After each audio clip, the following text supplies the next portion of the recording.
or the choosing. For 300 years, the name Lord Darius Blackwood made even the bravest warriors drop their weapons and run for their lives. And in every village that sat beneath the shadow of his mountain castle, mothers would whisper his name to frighten children into obedience, while fathers would check the locks on their doors 3 times before the sun disappeared behind the hills. No one had ever seen him smile, no one had ever heard him laugh, and the few souls who had been summoned to his presence returned with hollow eyes and trembling hands, refusing to speak of what they witnessed within those ancient stone walls that had stood since before anyone could remember. The Vampire King was not simply feared because he was powerful, though his strength could crumble mountains and his speed could outrun lightning itself, but because there was something in his eyes that suggested he had seen the death of hope itself and had chosen to become its master rather than its victim. In the small town of Ravenshollow, which sat exactly 7 miles from the base of Blackwood Mountain, there lived a young woman named Vera Nightingale who was unlike anyone else in that superstitious and fearful community.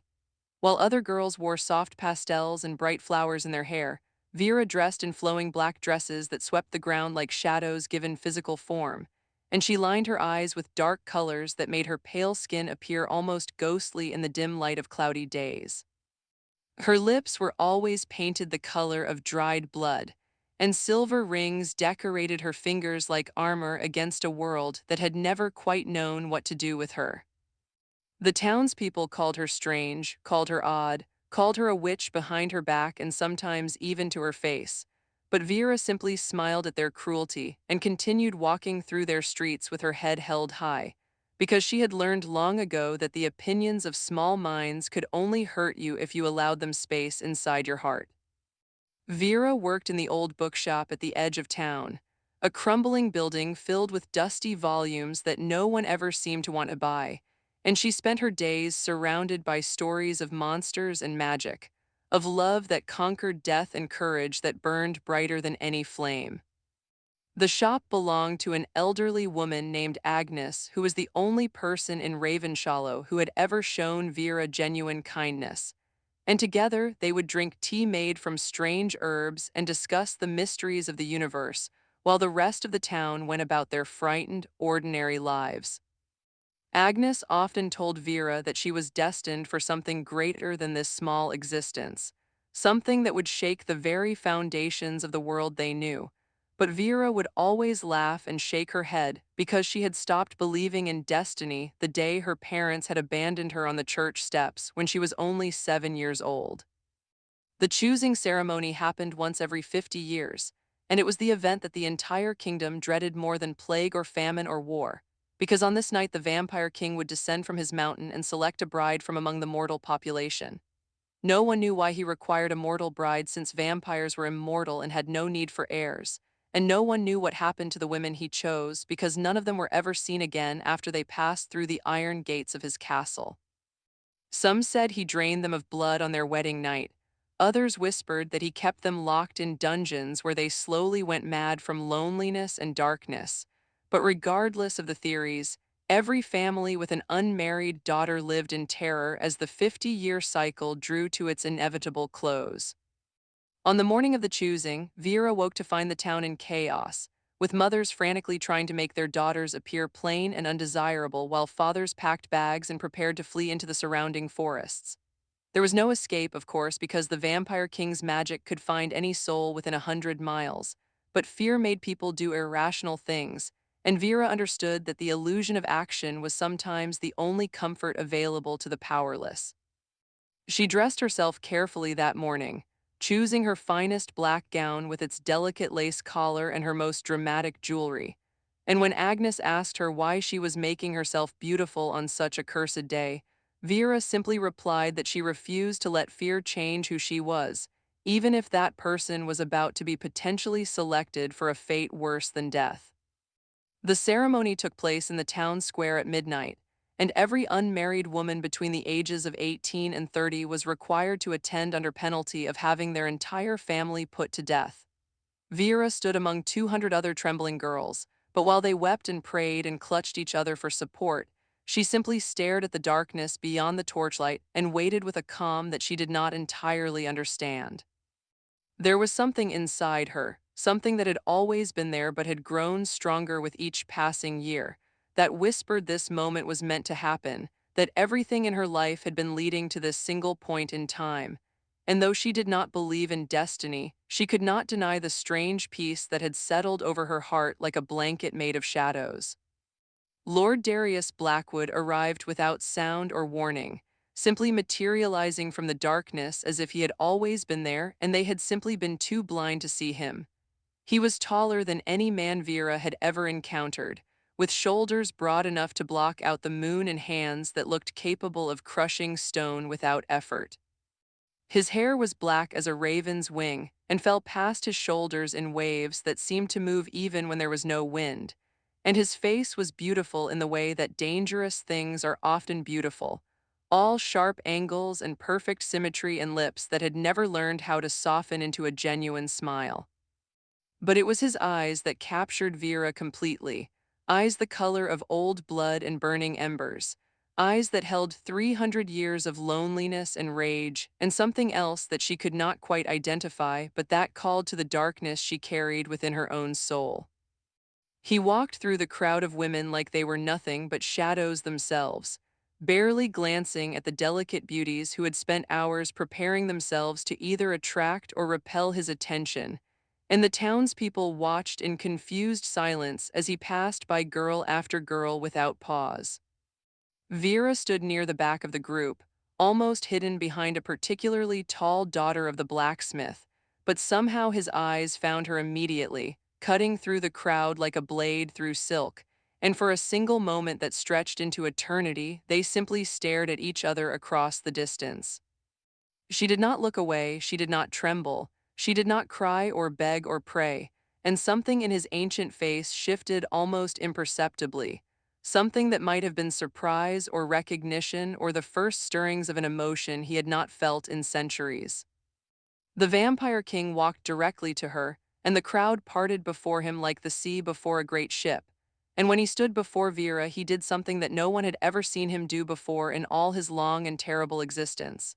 He bowed his head, not much, just a slight inclination that could almost have been imagined, and when he spoke his voice was deep and rich and carried notes of darkness and honey that made something inside Vera's chest flutter unexpectedly. "You are the one," he said, not a question but a statement of absolute certainty, and Vera met his blood-red gaze without flinching and replied with words that would be whispered about for generations to come. "I was wondering when you would finally notice." A smile touched the corner of his perfect lips, the first smile he had worn since before most people in that square had been born, and in that moment everyone watching understood that something fundamental had just changed, something that would alter the balance of power between mortals and immortals forever. He extended his hand to her, pale and elegant and cold as marble in the moonlight, and Vera took it without hesitation because she knew with sudden and absolute certainty that her entire life had been preparation for this moment. He led her away from the crowd, away from the town that had never loved her, away from the small life that had always felt like a costume that did not quite fit. And as they walked into the darkness together, Vera looked back over her shoulder only once. She saw the faces of the people who had called her strange, who had mocked her differences and made her childhood a landscape of loneliness, and she saw something new in their expressions now. Not just fear, but wonder, and perhaps even the smallest beginning of regret for how they had treated the girl who would now become their queen. The journey to the castle took hours, though it felt like minutes, and Lord Darius spoke not a single word the entire time. Vera did not mind the silence because she had learned long ago that quiet could be companionship just as easily as conversation, and she used the time to study the ancient forest they passed through, memorizing the way the moonlight painted silver patterns on the leaves and how the shadows seemed to bow before the vampire king as if they recognized him as one of their own. When the castle finally came into view, rising from the mountain like a crown of black stone and pointed towers, Vera felt her breath catch in her throat because it was the most beautiful and terrifying thing she had ever seen, and she understood immediately that this would be her home now, for better or for worse.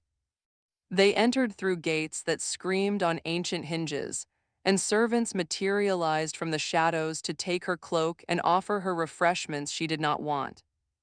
Lord Darius finally turned to look at her, and in the flickering light of 1,000 candles, Vera noticed something she had not seen in the town square. His eyes held not just power and darkness, but also an immense and terrible weariness, as if the weight of centuries had been pressing down on him until he had forgotten what it felt like to stand straight. "You are not afraid of me," he said, and it was almost an accusation, as if her calmness offended him in some way. Vera smiled, and it was a smile that matched his own, dark and knowing and edged with secrets. "Should I be?" she asked, and he stared at her for a long moment before turning away, his voice barely above a whisper as he replied, "Everyone else is."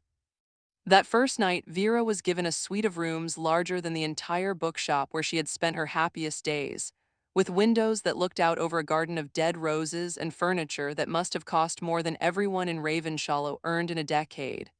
A servant explained that the wedding would take place in 3 days' time, and that the king expected her to rest and prepare herself for the ceremony that would bind them together for eternity.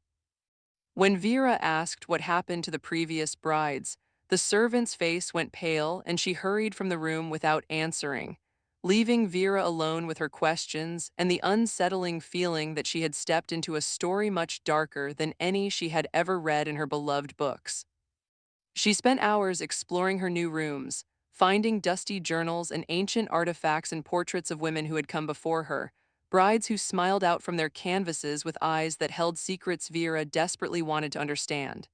At the bottom of an old chest, buried beneath layers of silk and lace, she found a letter that made her blood run cold and her heart begin to race with a mixture of terror and determination. The letter was written in a feminine hand, elegant but shaking, and the words upon it would change everything Vera thought she knew about the Vampire King and the fate that awaited her in 3 short days. "If you are reading this, then you are his newest bride, and you must listen carefully because your life depends upon understanding what I am about to tell you. The king is not what he appears to be, and the choosing ceremony is not what we have all been led to believe. There is a curse upon this castle, ancient and terrible, and you may be the only one who can break it, or you may become its next victim." Vera clutched the letter to her chest, her mind racing with questions she could not yet answer, and somewhere in the depths of the castle, she heard a sound that might have been a howl of anguish or might have been the wind crying against the ancient stones. She did not sleep that night, and when the first rays of dawn began to lighten the sky outside her window, she made a decision that would alter the course of her life and the fate of everyone in the kingdom. She would not simply accept her role as a passive bride, but would instead uncover every secret this castle held, even if those secrets destroyed everything she thought she knew about love, about monsters, and about the darkness that had always lived inside her own heart. The real question, she realized as the sun rose higher and painted her room in shades of gold and crimson, was not whether she should be afraid of the Vampire King, but whether he should be afraid of her. The Unraveling. Vera spent the first hours of daylight reading the mysterious letter over and over, memorizing every word and searching for clues hidden between the lines of elegant, desperate handwriting. The woman who had written these words was named Alina, and she had been one of the chosen brides from exactly 50 years ago, which meant that whatever fate had befallen her was the same fate that awaited Vera in just 3 short days. Alina wrote about arriving at the castle full of terror, only to discover that Lord Darius was nothing like the monster of legend, that beneath his cold exterior lived a man who was desperately fighting against something dark that lived inside him, something that had taken root centuries ago and had been slowly consuming him ever since. The letter spoke of a curse placed upon him by a powerful witch who had loved him once and had been rejected, a curse that bound him to cycles of violence and tragedy that he could not escape no matter how hard he tried. According to Alina, every 50 years the curse would grow so powerful that it would threaten to consume Lord Darius completely, transforming him from a man into a true monster. And the only thing that could push back the darkness was the willing sacrifice of a mortal bride who would bind herself to him through a blood ceremony that would cost her everything. But here was the part that made Vera grip the letter so tightly that the ancient paper nearly tore in her hands. Alina had discovered that there might be another way, a path that no one had ever tried because no one had ever been brave enough or foolish enough to attempt it. The curse feeds on fear and isolation. Alina had written in handwriting that grew more frantic toward the end of the page. But I believe that genuine love, freely given without expectation or demand, could break the cycle forever. I was prepared to try to stay and fight for him, but something went wrong and I ran out of time. Perhaps you will succeed where I failed. Perhaps you will be the one to finally set him free. Vera searched through the rest of the chest but found no other letters. No explanation of what had happened to Alina or why she had run out of time, and the uncertainty gnawed at her as she dressed herself for the first full day in her new prison. She chose a gown of deep purple trimmed with black lace because she refused to change who she was simply because her circumstances had shifted. And when she examined herself in the ornate mirror, she saw a young woman who looked far more confident than she actually felt. The fear was there, buried beneath layers of determination and stubborn pride. But Vera had learned long ago that courage was not the absence of fear but the decision to act despite it, and she straightened her shoulders and prepared to face whatever this day would bring. Lord Darius summoned her to breakfast in a dining hall so large that their voices echoed off the distant walls like ghosts arguing with themselves, and Vera found him seated at the head of a table that could have accommodated 30 guests, but held only 2 place settings. He looked different in the daylight that filtered through the stained glass windows, more human somehow, and Vera noticed for the first time the dark circles beneath his ancient eyes and the subtle trembling in his hands as he lifted a cup of something dark and steaming to his lips. "You did not sleep," he observed without looking at her, and Vera slid into the chair that had been prepared for her at the opposite end of the table, annoyed by the distance that he had placed between them. "Neither did you," she replied, and something flickered in his expression that might have been surprise or might have been appreciation for her boldness. They ate in silence for a long time, or rather Vera ate while Lord Darius watched her with those unreadable crimson eyes, and finally she could no longer bear the weight of her own questions pressing against the inside of her skull. "What happened to Alina?" she asked, and the effect was immediate. His entire body went rigid, his hands clenching into fists that could have shattered diamonds, and when he spoke his voice was raw with an emotion that Vera had not expected to hear from the fearsome vampire king. "How do you know that name?" he demanded, rising from his chair with a movement so fast that she barely saw it, and Vera met his anger without flinching because she sensed that beneath the rage was something far more fragile, grief old and deep and never fully healed. "I found her letter," Vera explained calmly, "and I need to understand what happened to her before I can understand what is going to happen to me." The fight seemed to drain out of him all at once, and Lord Darius sank back into his chair like a man who had been carrying an impossible weight for far too long. When he finally spoke, his voice was quieter than Vera had ever heard it, almost gentle in a way that broke her heart.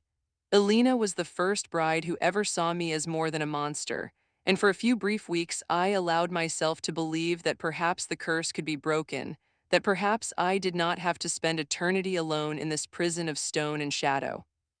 But the curse knew what she was trying to do, and on the night before our wedding, it struck with a vengeance I had never before experienced. I lost control completely, and when I woke," he paused, and Vera saw something glisten in his ancient eyes that might have been tears.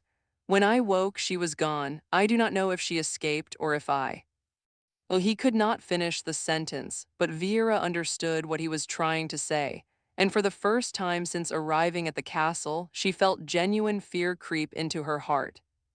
But the fear was not for herself. It was for him, for this man who had been trapped in an endless cycle of hope and destruction for 3 centuries, forced to watch himself become the very monster that everyone believed him to be. Vera rose from her chair and walked the entire length of that enormous table until she stood directly before the vampire king, and when he looked up at her with eyes full of self-loathing and despair, she did something that shocked them both. She reached out and placed her hand gently on his cold cheek, a gesture of comfort from a woman who barely knew him to a man who had forgotten what kindness felt like. "I am not Alina," she said softly but firmly, "and I have been fighting darkness my entire life. Whatever this curse is, whatever it tries to do, I am not afraid to face it with you." The days that followed were nothing like what Vera had expected, and she found herself spending hours in the company of the vampire king, learning about the man he had been before the curse and the monster he feared he was becoming. Lord Darius had once been a protector of mortals, a powerful being who used his immortal strength to defend the weak against those who would exploit them, and he had been loved and celebrated throughout the kingdom before the witch named Seraphina had entered his life. Seraphina had been beautiful and dangerous, a woman of immense magical power who believed that Lord Darius was destined to be her eternal companion, and when he refused her advances because he did not love her, she had responded with a curse that would ensure no one would ever love him again. The curse twisted his protective instincts into destructive impulses, turned his natural authority into terrifying dominance, and ensured that every 50 years he would be forced to take a bride who would inevitably become a victim of the darkness that controlled him. Vera listened to these stories with a growing ache in her chest, recognizing pieces of her own experience in his tale of isolation and misunderstanding. She too had been punished for being different, had been forced to walk through life with walls around her heart because vulnerability had always led to pain, and she understood in a way that perhaps no one else could what it felt like to be seen as a monster simply because you did not fit the mold that others had created for you. She began to spend less time in her rooms and more time exploring the castle with Lord Darius as her guide, discovering hidden libraries and abandoned gardens and towers where the stars seemed close enough to touch. He showed her his favorite books and taught her ancient languages that had been forgotten by the mortal world, and she shared with him the stories that had sustained her during her lonely childhood, tales of heroes who found strength in their differences and of love that conquered even the darkest curses. On the night before the wedding, Vera found him standing alone in the garden of dead roses, staring at the withered blooms with an expression of such profound sadness that she forgot to breathe for a moment. "These roses used to be red," he told her without turning around, "the most beautiful red you have ever seen, and they bloomed year-round because I loved them so much. The curse killed them first, just as it will kill everything I dare to care about." Vera walked to stand beside him, close enough that their shoulders almost touched, and she examined the dead flowers with the same careful attention she had given to the dusty books in Agnes's shop. "They are not dead," she said finally, reaching out to touch a withered stem. "They are dormant, waiting for something to wake them. I can feel life still inside them, buried deep but stubbornly refusing to surrender." Lord Darius turned to look at her then, and there was something new in his ancient eyes, something that might have been the first fragile shoot of hope pushing through 3 centuries of despair. "Why are you not afraid of me?" he asked, the same question he had posed on her first night in the castle, but this time it was not an accusation but a genuine plea for understanding. Vera smiled, and it was a smile that held all the darkness and all the light that had ever lived inside her strange and wonderful heart. "Because I have spent my entire life being afraid of things that could not hurt me, and I have been hurt by things I should never have trusted. I learned long ago that fear is a poor judge of danger, and that the things that look monstrous are often the things that most deserve compassion. You have never given me a reason to fear you, Darius. You have only shown me a man who is fighting desperately against something that was never his fault, and I would rather stand beside a fighter than cower from a battle that means nothing." He stared at her for a long moment, and she saw the war happening behind his eyes, the curse pulling him toward darkness while something else, something new and fragile, pulled him toward the light she offered. "The ceremony tomorrow will bind you to me forever," he warned her, his voice thick with conflict.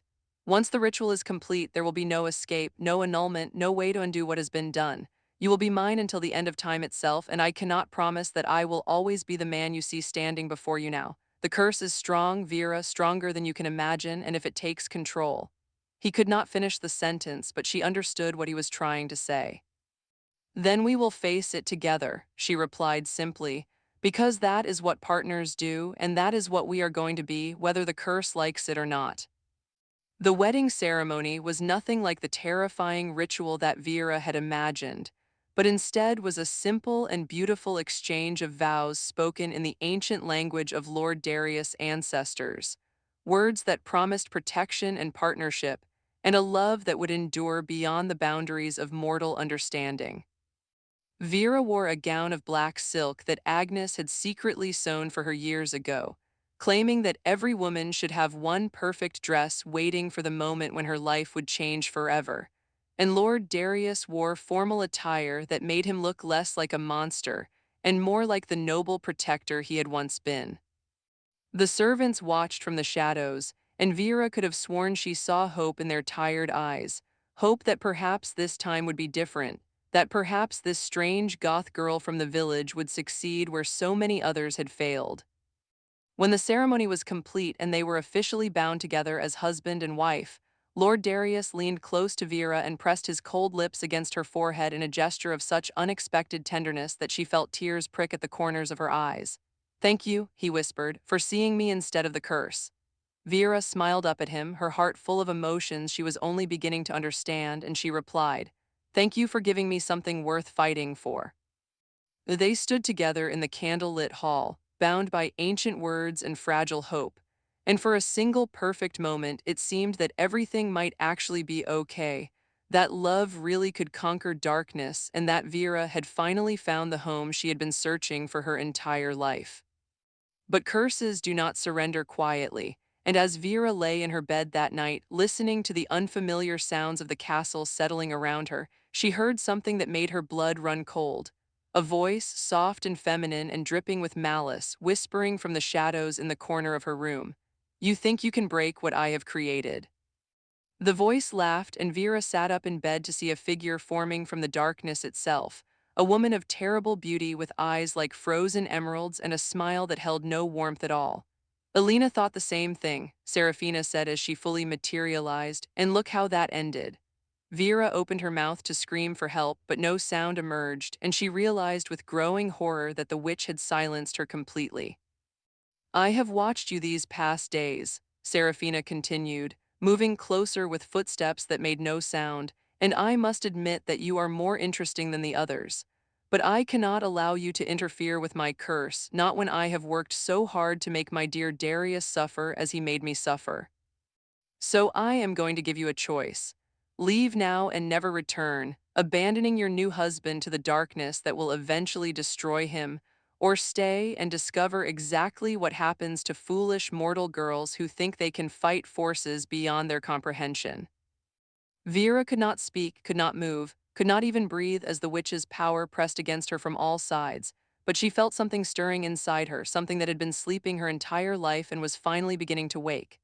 It started as warmth in her chest, then spread outward like fire through dry leaves, and when Vera looked down at her own hands, she saw them glowing with a light she had never seen before, a light that pushed back against the witch's darkness with a strength that shocked them both. "What is this?" Serafina hissed, taking a step backward for the first time, and Vera discovered that she could speak again, that the spell binding her had shattered beneath the force of whatever power was now flooding through her veins. "I do not know," Vera admitted, rising from the bed with her hands still glowing, "but I think you are about to find out." Oh, the awakening. The power surging through Vera was unlike anything she had ever experienced. A brilliant warmth that seemed to come from the very core of her being and spread outward in waves of light that made the ancient witch recoil in genuine fear.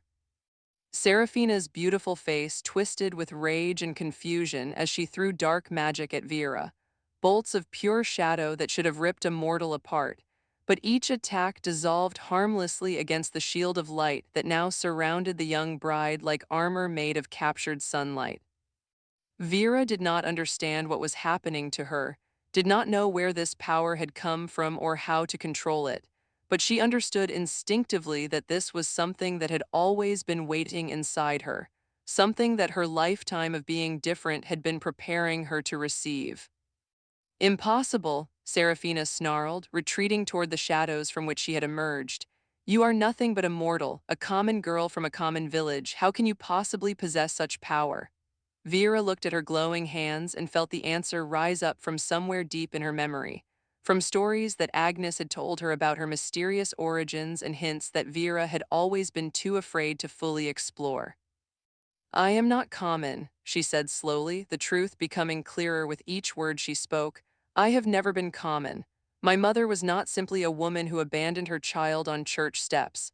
She was someone who placed me exactly where I needed to be, protected by anonymity until the moment when I would need to become who I truly am." The light around Vera pulsed brighter, and fragments of memory began to surface. Dreams of a woman with silver hair and eyes like galaxies, whispered promises of power that would awaken when love was strong enough to break through the walls around her heart. Serafina laughed, but there was fear beneath the mockery now, genuine terror that her centuries of careful planning were about to crumble before this unexpected adversary. Even if you have some hidden power, it means nothing against a curse that has been building strength for 300 years. Darius will fall to the darkness eventually, and when he does, he will destroy everything he loves, including you.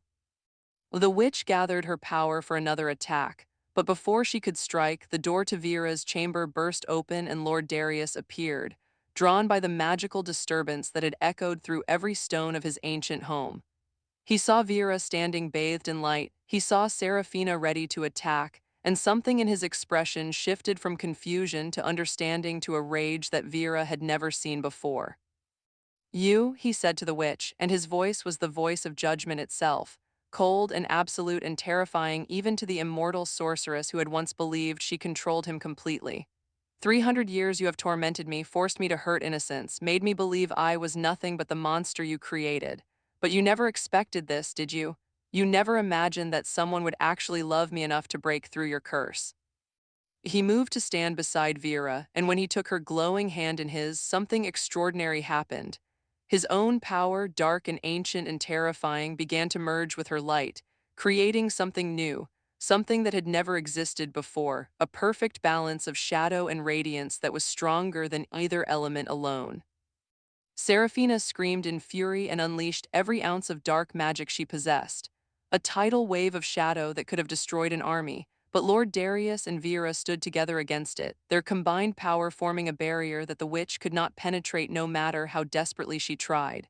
This is what real love does, Vera said, her voice carrying clearly above the roar of clashing magical forces. It does not conquer or control or demand submission. It stands beside you, it fights with you, it makes you stronger than you could ever be alone.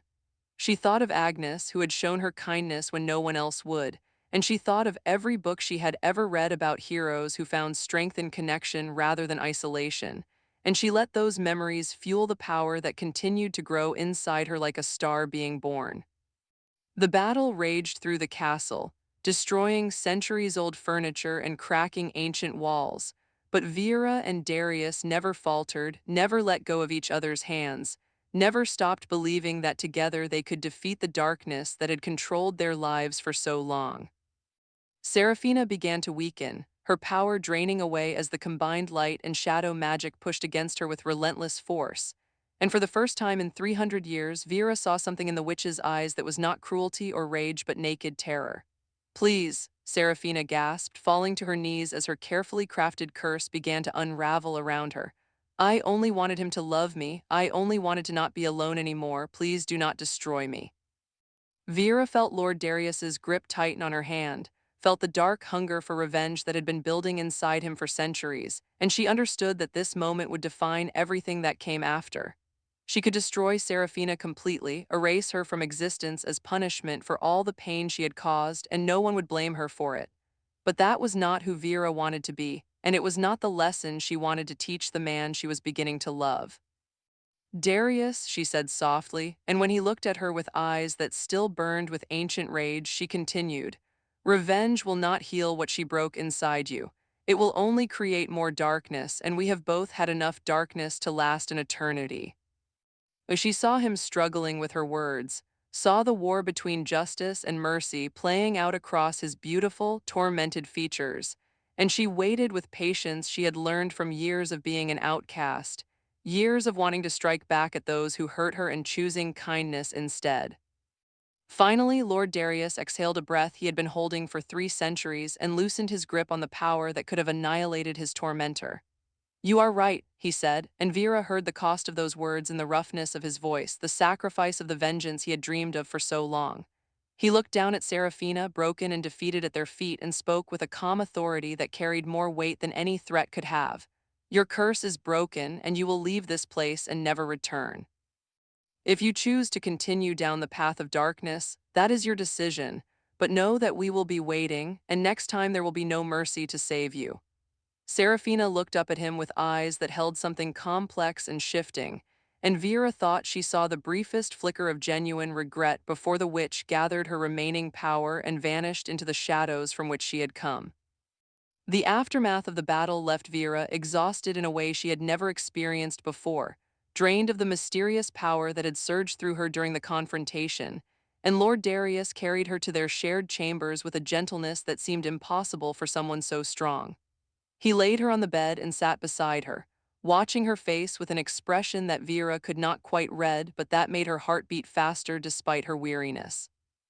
"You saved me," he said quietly, "not just from Serafina but from myself. I have spent 3 centuries believing that I was nothing but a monster, and in one night you showed me that I could choose to be something else. I do not have words adequate to express what that means to me." Vera reached up and touched his cheek just as she had done days ago in the dining hall, and this time his skin was not cold but warm, warmed by the love that had finally broken through the curse that had frozen his heart for so long.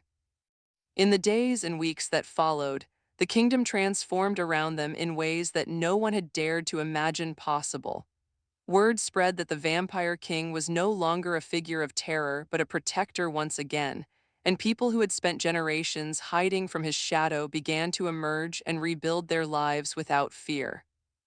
Lord Darius opened the gates of his castle to those who needed shelter, and Vera used her newfound understanding of her power to heal old wounds and mend old quarrels that had festered for generations. They discovered that her mother had been a guardian spirit, an ancient being of pure light who had fallen in love with a mortal man, and had placed their daughter in the human world to protect her from those who would exploit her power. Vera was never truly human, which was why she had always felt so different, why she had never quite belonged in the ordinary world of Ravenshollow. Agnes came to live in the castle, bringing her herbs and her wisdom and her endless supply of gentle kindness, and she watched her former shop assistant become a queen with tears of joy in her ancient eyes. "I always knew you were meant for something extraordinary," Agnes told Vera as they sat together in the garden where the roses were finally beginning to bloom again, red as blood and beautiful as hope. "Even when you were just a lonely girl hiding in books, I could see the light inside you waiting to be set free."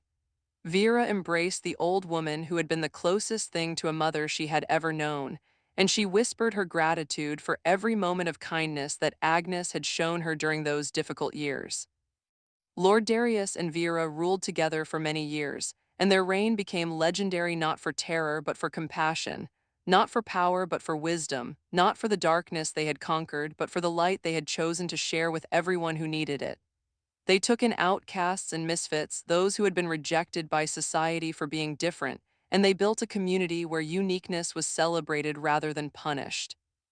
Vera never forgot what it felt like to be the strange girl in black dresses who everyone whispered about behind her back, and she made sure that no one in her kingdom would ever have to feel that way again. On the anniversary of their wedding, Lord Darius took Vera back to the garden of roses that now bloomed more brilliantly than they ever had before, and he knelt before her just as he had bowed his head on the night of the choosing ceremony.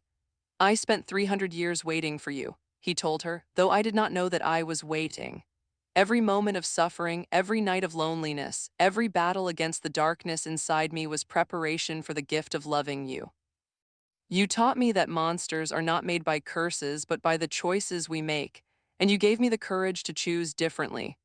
Vera helped him rise and pulled him into an embrace that communicated everything words could never express, the depth of her love and her gratitude and her absolute certainty that they had found in each other what they had both been searching for their entire lives.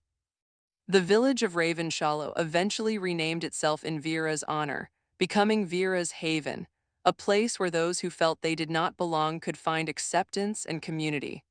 The people who had once called her a witch now told stories about her bravery, and children dressed in black on the anniversary of the choosing ceremony to honor the Goth queen who had saved them all.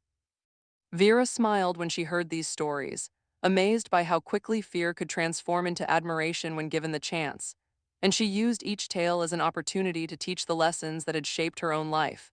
that kindness costs nothing but can change everything, that the people who seem most frightening are often the ones who need compassion most desperately, and that love is not just an emotion but a choice we make every single day to see the best in each other even when the worst is easier to find. Lord Darius never fully lost his darkness, and Vera never fully stopped being the strange girl who preferred shadows to sunlight, but together they created a balance that was stronger than either of them could have achieved alone. They proved that you do not have to choose between light and dark, that the most powerful thing in the universe is the courage to embrace all the parts of yourself and share them with someone who loves you exactly as you are. The curse was broken, not because Vera had magical power or because Lord Darius was secretly good all along, but because two people who had been taught to believe they were unlovable had chosen to love each other anyway, and that choice had created ripples that transformed their entire world. And so the story that began with everyone fearing the Vampire King ended with everyone celebrating the Vampire King and his Goth bride, proving once and for all that the most important thing about a monster is not what it looks like, but how it chooses to use its power. Vera and Lord Darius lived on through centuries, watching generations of mortals grow and change and learn the lessons that the two of them had paid such a high price to understand. And they remained together always, two halves of a single whole, light and shadow dancing together in perfect harmony until the end of time itself.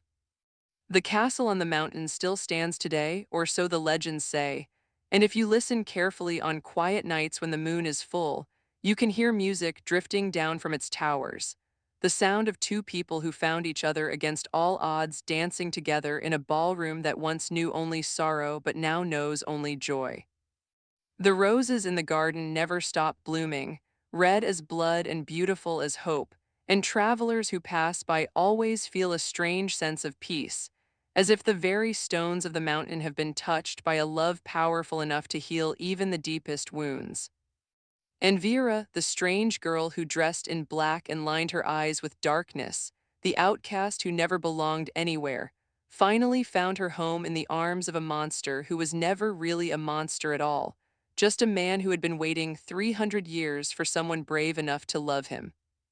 Their story became a beacon of hope for everyone who had ever felt different, proof that the things that make us strange are often the things that make us exactly right for the people and places we are meant to find.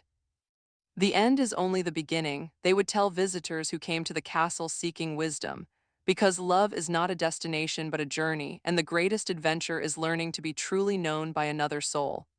Vera and Lord Darius continued that adventure together, day after day and year after year, proving that even in a world full of darkness, there is always enough light for those who are brave enough to look for it and generous enough to share it with others. And they lived, as all the best stories say, happily ever after.